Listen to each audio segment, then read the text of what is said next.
All right, I want to bring in Emil Henry, managing partner and director of the private equity firm Tiger Infrastructure Partners, former assistant Treasury Secretary in the Bush administration, and a fundraiser for and economic advisor for Mitt Romney. He's joining us from East Hampton, New York this morning. Great to have you, Emil.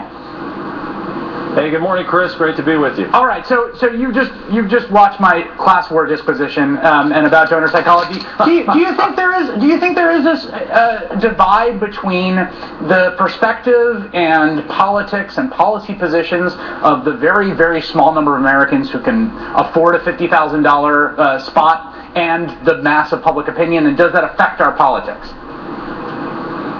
No, not really. Golly, I listened to you for the last 10 or 15 minutes, and just give me two or 3 minutes just to react to a couple of things Sure. I heard.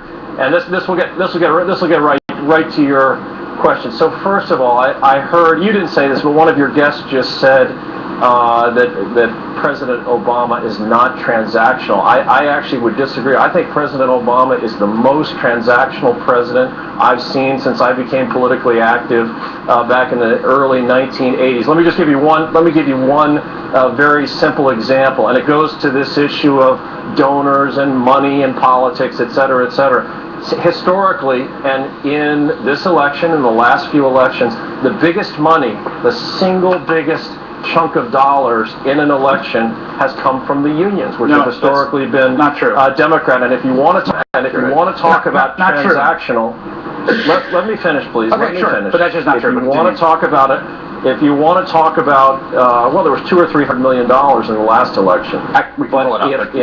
If you want to talk about a transactional president, talk about one, stacking the NLRB after the election. Talk about flaunting the law and bankruptcy law in favor of the union, the bailout in the GM situation. And lastly, think about the stimulus bill. In the stimulus bill, if you read it, a large chunk of the infrastructure spending was only sent to those who were in the union. So talk about the transactional president. It's unbelievable. I don't want to sidetrack us on the union. No. Believe me, I'd love to get sidetracked on it. I mean, my understanding here is that the theory of the case is that because unions give so much money, and they don't give anywhere near as much money as the 1% does, so that's just not true.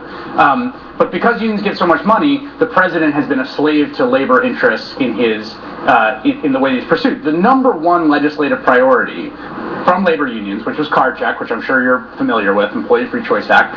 Everyone knows the White House didn't lift a finger.